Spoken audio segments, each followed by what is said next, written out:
"Dad, look at this." Her voice was small, sharp, like glass cutting through steam. I was drying the dishes when I heard her, the kind of tone that freezes your body before your mind catches up. I dropped the towel, walked fast, not a run, just fast enough to pretend I wasn't afraid. She was kneeling by the tub, sleeves soaked, smiling at something in the water. The toddler, my sister's boy, sat among the bubbles, laughing, holding something in his hand. A ring, my ring, the gold one I'd lost 2 years ago, the one she swore she never found. For a second, I couldn't breathe. The room blurred around the sound of water sloshing, my daughter giggling, the faint hum of my wife's footsteps in the hall. Then she appeared, calm, too calm. Her eyes flicked to the ring, then to me. She didn't speak, just moved, picked our daughter up, led her out of the room, whispering something soft and rehearsed.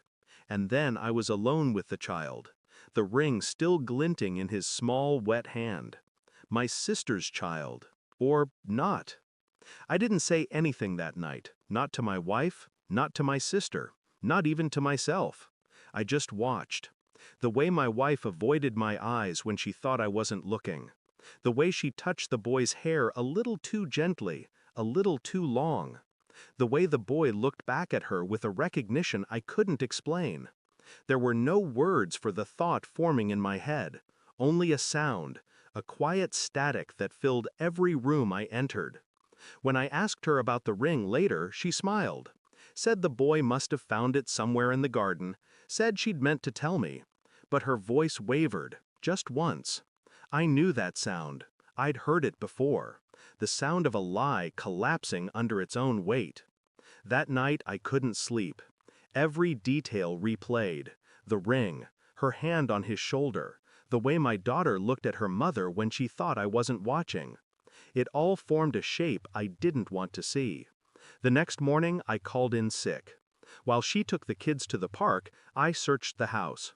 Carefully, methodically, like a surgeon removing rot. Phone bills, old messages, photos. I didn't know what I was looking for until I found it. A picture, hidden in a folder on her laptop, buried beneath grocery lists and school forms. The boy, my sister's boy, barely a year old, in her arms, in our bedroom. My chest tightened, but I didn't scream. I didn't confront. I just stared at the image until my pulse slowed. There was only one way to know. That afternoon, I took a piece of the boy's hair, a single strand, a few from my own daughter, quietly, efficiently, a DNA test, anonymous, expedited, unforgiving. I mailed it the next morning, pretending nothing had changed. For 2 weeks, I lived in silence.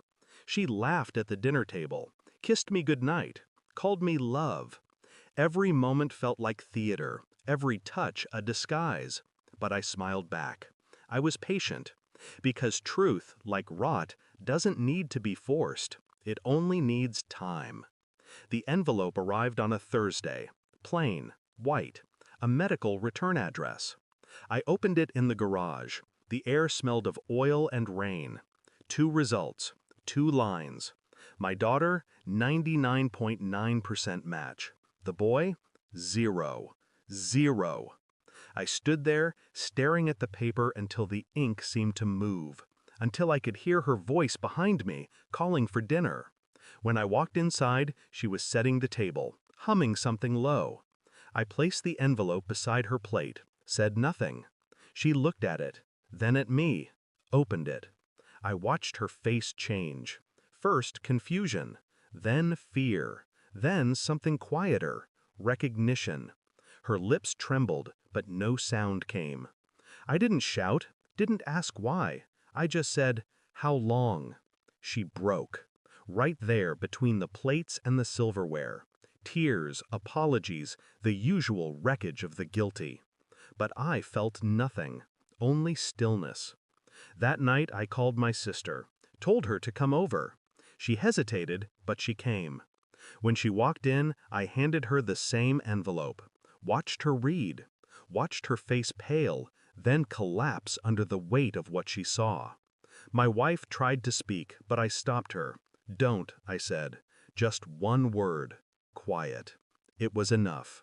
My sister looked between us, between the woman she trusted and the man she betrayed by proxy, and I saw the world fall apart in her eyes. I didn't raise my voice, didn't hit, didn't curse. I simply left the room. Let them sit there, surrounded by the ruins they built. I moved out the next day. No farewell, no second act. Just silence. The kind that follows an explosion, where everything still stands, but nothing remains whole. I didn't take the ring. I left it on the counter, its gold dulled, water-stained. When people asked why, I said nothing. Because some truths aren't meant to be told. They're meant to haunt, and they do. Every night I see the boy's face in the water, hear my daughter's laughter echo in the tiled walls. But then it fades. And I remember what silence feels like when it finally belongs to me. Still, heavy, free. Thanks for watching. Don't forget to like, share, and comment. Subscribe now to Cheating Stories Insight World for more amazing stories.